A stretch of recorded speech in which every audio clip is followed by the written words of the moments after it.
الرجیم بسم اللہ الرحیم اللہم صلی علی محمد وعلی آل محمد کما صلیت علی ابراہیم وعلی آل ابراہیم انک حمید مجید اللہم بارک علی محمد وعلی آل محمد کما بارکت علی ابراہیم وعلی آل ابراہیم انک حمید مجید۔ اللہ تعالیٰ کا بے انتہا فضل و کرم ہے کہ اس نے ہمیں نبی کریم صلی اللہ علیہ وسلم کی امت میں پیدا فرمایا اور پیدا ہونے کا فخر عنایت فرمایا۔ الحمدللہ یہ فخر رشک انبیاء نکلا، مزید برائے کرم ہوا کہ اللہ تعالیٰ نے قرآن جیسی نعمت سے وابستہ فرمایا، اولیاء اللہ کے دامن سے وابستہ فرمایا اور تجدید ایمان کے لیے ہمیں یہاں جمع فرمایا۔ انشاءاللہ ہم لوگ کلمے کی اہمیت سمجھ رہے تھے، آج وہ کنٹینیو کریں گے۔ ہم لوگ کلمے کو سمجھ رہے تھے، کلمے میں ہم لوگ الہ کو سمجھ رہے تھے۔ الہ کے اصطلاحی معنی کیا ہے؟ حاجت روا۔ اتبار الہی کیا ہے؟ جو الہ ہے اس کے 4 اتباع ہے، ہم نے دیکھا، اس کے معنی بھی ہم لوگ دیکھے۔ 4 اتباع کیا ہے؟ آثار میں الہ کیسا ہونا، جو حاجت روا ہے وہ کیسا ہونا، سارے جہانوں کے مالک ہونا، اور اس کی توحید ہمیں دیکھی تھی، اللہ تعالیٰ کو ہی ذاتی مالک جاننا، یہ آثار کی توحید ہے، یہ چوتھا آثار ہے۔ یہ توحید اگر حاصل کریں گے تو جہنم سے نجات ہوگی۔ اور شرک ہم لوگ دیکھے کہ اللہ تعالیٰ کے سوا کسی اور کو ذاتی مالک سمجھنا، ذاتی مالک جاننا، معبود بس ذات جاننا، یہ آثار کا شرک ہے۔ اگر ہم یہ شرک سے نکلیں گے تو ہماری کامیابی ہے، اسے شرک سے نکلیں گے تو ہی ہماری کامیابی ہے اور جہنم سے نجات ہے۔ آثار میں ہم نے دیکھا کہ سارے جہانوں کا مالک ہونا، ہمارے پاس کیا ہے؟ ہم کسی بھی چیز کے مالک نہیں ہیں، ہمارے پاس جو ہے کچھ ہے ہم اس کے مالک نہیں ہیں، وہ ہمارا نہیں ہے۔ ہم نے یہ بھی دیکھا کہ ہم محتاج ہے، اللہ ہی مالک ہے، مگر ہم محتاج ہے، مگر ہم کیا سمجھ رہے؟ ہم مالک ہے، ہم ضرورت مند ہے، ہم فقیر ہے۔ اب ہم یہ کنٹینیو کریں گے کہ اللہ تعالیٰ غنی ہے اور ہم فقیر ہے۔ اولیاء اللہ بتاتے ہیں اگر ہمیں تصدیق کر لیے کہ اللہ تعالیٰ مالک ہے اور ہم فقیر ہے، یہ اور ایک طریقہ ہے کہ ہم مان لیے کہ اللہ تعالیٰ مالک ہے اور ہم فقیر ہے۔ جو مالک ہوتا ہے وہ غنی ہوتا ہے، ہر چیز کو جاننے والا، اور ہم کیا ہے؟ فقیر، ہمارے پاس کچھ نہیں ہے۔ اب فقیر کون ہے؟ ہمارا ڈیفینیشن کیا ہوتا ہے؟ فقیر کون ہے؟ ہم کون سمجھتے ہیں کہ روڈ پہ جو منگتا ہے وہ فقیر سمجھتے، جو پیسہ کرتا ہے، یہ مجھے پیسہ دو، اور وہ کس سے مانگتا ہے؟ مخلوق سے مانگتا ہے، اللہ سے نہیں مانگتا۔ فقیر کی بات نہیں ہو رہی ہے، یہ وہ فقیر کی بات نہیں ہو رہی ہے جو دنیا میں مانگتا ہے، جو اور پیسے کو سمجھتا ہے کہ میرا چل رہا ہے، اس سے میرا گزارا ہو رہا، مخلوق سے مانگ رہا وہ مانگ رہا۔ مگر اصل فقیر کون ہوتا ہے؟ جو اللہ تعالیٰ سے مانگتا ہے اور خود کو محتاج سمجھتا ہے۔ اب ہم قرآن سے سمجھتے ہیں، سورہ العمران 181 آیت نمبر 181 اینڈ 182، جن لوگوں کو اللہ تعالیٰ نے اپنے فضل سے کچھ مال عنایت فرمایا ہے اور اس میں بخل کرتا ہے تو وہ اس بخل کو اپنے حق میں بہتر نہ سمجھے۔ اللہ تعالیٰ کیا فرما رہے؟ جو سمجھتا ہے اللہ تعالیٰ جو مال انہیں دیے ہے، اگر وہ اس میں بخل کرے گا، یعنی کنجوسی کرے گا، تو وہ اس کے حق میں بھلا نہیں ہے، برا ہے۔ مگر وہ بخل کرتا تو یہ دنیا ہے، یہ شیطان ہے، اللہ تعالیٰ ناراض ہو جاتے ہیں ایسی چیز کے۔ آگے آیت کو کنٹینیو کریں گے، وہ جس مال میں بخل کرتا ہے اللہ تعالیٰ قیامت کے دن اس کے توق بنا کر گردن میں ڈال دیا جائے گا۔ جس مال میں ہم بخل کرتے ہیں، اللہ تعالیٰ فرما رہے جو کنجوسی کرتا ہے مال میں، اس کی توق بنا کر ہمیں ہمارے گردنوں میں ڈال دیں گے۔ اور یاد رکھو آسمان اور زمین کا مالک اللہ ہی ہے، وارث اللہ ہی ہے، اور جو کچھ بھی تم کر رہے ہو وہ اللہ اس سے بہتر جانتا ہے۔ اللہ تعالیٰ فرما رہے جو کچھ تم کرتے ہو اس سے میں باخبر ہوں۔ میں جانتا ہوں جو تم کر رہے ہو. اللہ تعالیٰ کی نظر دل پہ ہوتی ہے. جو مال عطا کرتے ہیں اسے کنجوسی نہ کرے. اللہ تعالیٰ کو معلوم ہوتا ہے انسان کیا کرتا ہے. انسان مالک بن کر بیٹھا ہے. اگر وہ مالک بن کر بیٹھا تو وہ اللہ تعالیٰ کو الہ نہیں مانا. انسان مخلوق فقیر ہے. ہم اللہ کے محتاج ہے. ہم یہی ماننا ہے جو بھی ہمارے پاس ہے امانت ہے, اسے اللہ کے تحت استعمال کرنا ہے. اللہ نے لوگوں کی بات سن لی جن لوگوں نے کہا کہ اللہ فقیر ہے, استغفر اللہ, اور ہم مالدار ہے, ہم مالک ہے. یہاں پہ دل قلب کی بات ہو رہی ہے. زبان سے کچھ اور دل میں کچھ اور. یا جو کچھ کرتے ہیں ہم اس کو لکھ لیا جاتا ہے, اور اس کو بھی لکھا گیا ہے. اللہ تعالیٰ فرمائے جو لوگ کہتے ہیں اللہ فقیر ہے اور ہم مالدار ہے, یہ جو کچھ کرتے ہیں, جو کچھ کر رہے ہیں ہم اسے لکھ لیتے ہیں, اور ہم قیامت کے دن ان سے کہیں گے کہ لوگ جہنم کا مزہ چکو. جو لوگ اپنے آپ کو مالدار سمجھتے ہیں اور اپنے آپ کو ہر چیز کا مالک سمجھتے ہیں اور اللہ تعالیٰ کو کچھ نہیں سمجھتے ہیں, تو اللہ تعالیٰ فرماتے ہیں ایسے لوگوں کو جہنم میں لعب دہن کا مزہ چکا جائے گا. یہ ان کاموں کی سزا ہے جن کو تم اپنے ہاتھوں کو بچا کر چلتے ہیں. اور اللہ تعالیٰ تو اپنے بندوں پر مطلق ظلم نہیں کرتے. اللہ تعالیٰ فرماتے ہیں میں ظلم نہیں کرتا ہوں بندوں پر. وہ بندہ خود اپنے آپ پر ظلم کرتا ہے. ہم اپنے آپ پر کیا ظلم کرتے ہیں؟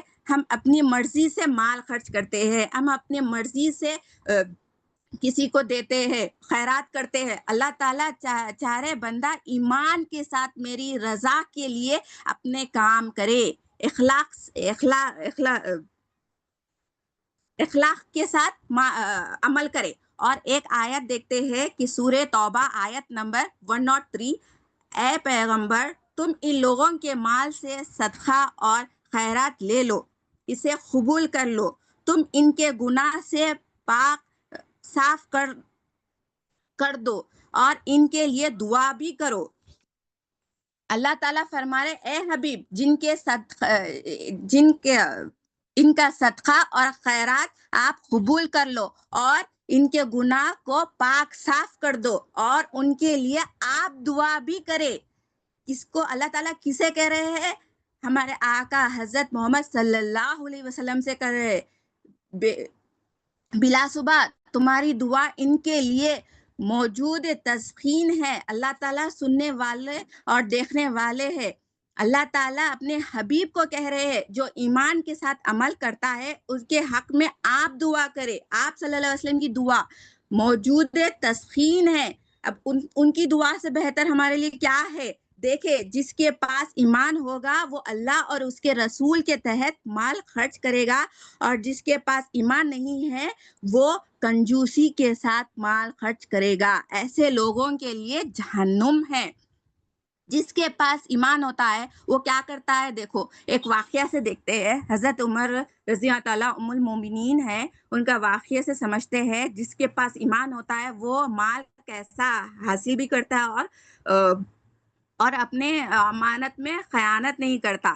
ہمارے پاس جو بھی ہے وہ امانت ہے. پیسہ, گاڑی, رشتہ دار, ہر چیز ہماری, کوئی بھی چیز ہماری نہیں ہے. ہمارے پاس جو بھی آنکھ ہے اور جیسو آنکھ منہ سب ہمارا نہیں ہے, یہ سب اللہ تعالیٰ کی ہے. ہمارے پاس یہ امانت ہے. اس امانت کو اللہ تعالیٰ کے تحت خرچ کرنا ہے, ہمارے تحت نہیں کرنا. اگر ہمارے تحت کرے تو وہ ایمان نہیں ہوگا. وہ ہمارے پاس ایمان نہیں آیا. ایمان لانا ضروری ہے. اب یہ واقعہ سے سمجھتے ہیں. اب یہ واقعہ دیکھتے ہیں. ایک وقت حضرت عمر رضی اللہ تعالیٰ ہمارے آقا صلی اللہ علیہ وسلم کے دوسرے خلیفہ تھے. حضرت عمر رضی اللہ تعالیٰ اپنے دور خلافت میں لوگوں کی مدد کرتے تھے. لوگوں کا ان کو بہت خیال تھا, لوگوں کی ضرورت پوری کرتے تھے. ان کو لوگوں کا بے حد خیال تھا. حضرت ام المومنین رات کے وقت وہ عام انسان بن کر راتوں میں وہ نکل کر دیکھتے لوگوں کو کچھ ضرورت ہے کیا. وہ راتوں میں عام انسان کی طرح گلیوں میں نکل جایا کرتے روز رات میں. ایک رات روز کی طرح وہ رات میں نکل گئے. ایک گھر کی سے آواز آنے لگی باتوں کی. بیٹی اور ماں بات کر رہے تھے. حضرت عمر رضی اللہ تعالیٰ وہ گھر کے باہر ایک دیوار کے پاس جا کر ٹھہر گئے اور ان لوگوں کی گفتگو سننے لگے. وہ ماں اپنی بیٹی کو رات کے وقت اٹھا کر کہہ رہی ہے کہ بیٹی جلدی اٹھو, اٹھ کر دودھ میں پانی ملا دو. پھر بیٹی نے کہا نہیں ماں, ایسا کرنے سے حضرت عمر رضی اللہ تعالیٰ نے منع کیا ہے. ان کا فرمان ہے کہ کوئی بھی دودھ میں پانی ملا کر نہیں بیچے گا. پھر ماں نے کہا بیٹی جو میں کہہ رہی ہوں وہ فوراً کر دو. اتنی رات میں تیرا یہ عمل حضرت عمر رضی اللہ تو نہیں دیکھ رہے ہیں. پھر وہ بیٹی نے اپنی ماں سے کہا, اب یہ بات سنیے, سچا مسلمان جو ایمان والا ہوتا ہے وہ کیا کرتا ہے. وہ اپنے ماں کی بات کو وہ بول رہا ہے کہ ایسا کرنا. دیکھیے امی جان, یہ کام تو میں ہرگز نہیں کر سکتی کیونکہ اتنی رات میں تو حضرت عمر رضی اللہ تعالیٰ تو نہیں دیکھ رہے ہیں, مگر اللہ تعالیٰ دیکھ رہا ہے. کل قیامت کے دن اللہ کو کیا جواب دوں گی. میں تو صرف اللہ سے ڈرتی ہوں. دیکھیے جو ایمان والا ہوتا ہے وہ اللہ سے ڈرتا ہے اور جو بھی عمل کرتا ہے چھوٹا بڑا وہ اللہ تعالیٰ کے تحت کرتا ہے. اسے فکر ہوتی ہے کہ میں کہیں میرے اللہ تعالیٰ ناراض نہ ہو جائے. وہ ڈرتا ہے, یہ چھوٹی بڑی ہر عمل میں وہ ڈرتا ہے کہ میرا اللہ تعالیٰ میرے سے ناراض نہ ہو جائے. یہ گفتگو سن کر حضرت عمر رضی اللہ تعالیٰ اس لڑکی کے جواب سے بہت خوش ہو جاتے ہیں اور ان کے ساتھی سے کہتے ہیں اس گھر کو پہچان لو. دیکھو کیسا ایمان ہے وہ لڑکی کا, اللہ کا ڈر, اللہ پر ایمان. ہمیں بھی ایسے ہی کرنا چاہیے. جو بھی عمل کرتے ہیں اللہ تعالیٰ کے لیے کریں گے. اللہ تعالیٰ دیکھ رہا ہے, یہ یقین رکھو. اللہ تعالیٰ پر ایمان لائے تو یہ عمل آسانی سے ہوگا. پھر واقعہ کنٹینیو کریں گے. اگلے صبح ماں اور بیٹی کو آپ نے اپنے پاس بلایا اور یہ پورا واقعہ ان لوگوں کو سنایا. ماں تو شرمندگی سے سر نیچے ہو گیا ماں کا, اور بیٹی کا سر بلند ہو گیا. اور حضرت عمر رضی اللہ تعالیٰ وہ نیک لڑکی کا رشتہ اپنے بیٹی سے کر دیے اور وہ نیک لڑکی کا شادی اپنے صاحبزادے اعظم سے کر دیے. دیکھے جو نیک ہوتا ہے, سچا ہوتا ہے, ایمان والا ہوتا ہے, اللہ تعالیٰ اس کا ہر فیصلہ ہر چیز آسانی سے اور اچھی طرح کرتا ہے, کیونکہ اللہ تعالیٰ کو معلوم ہے کوسا بندہ میرا ہے اور کوسا بندہ شرک کر رہا ہے, کوسا بندہ ایمان کے تحت میرے ڈر سے عمل کر رہا ہے. اللہ تعالیٰ بہتر جانتے ہیں اور وہ اللہ تعالیٰ ہر چیز بہتر اور بہترین کرتے ہر انسان کا. ہمیں یہ یقین رکھنا ہے. بس ہمیں صرف ایمان لانے کا ذریعہ کیا ہے, کلمہ, اسے تصدیق کرنا ہے. کلمے سے ہی ایمان آئے گا. کلمے کی جب ہم پہچان کریں گے تو ہی ایمان ہمارے دل میں ایمان آئے گا, اور یہ جو بھی عمل ہم کرتے ہیں اس میں ہم خود بخود اللہ کا ڈر آ جائے گا اور اللہ کے تحت ہم زندگی بھی گزاریں گے.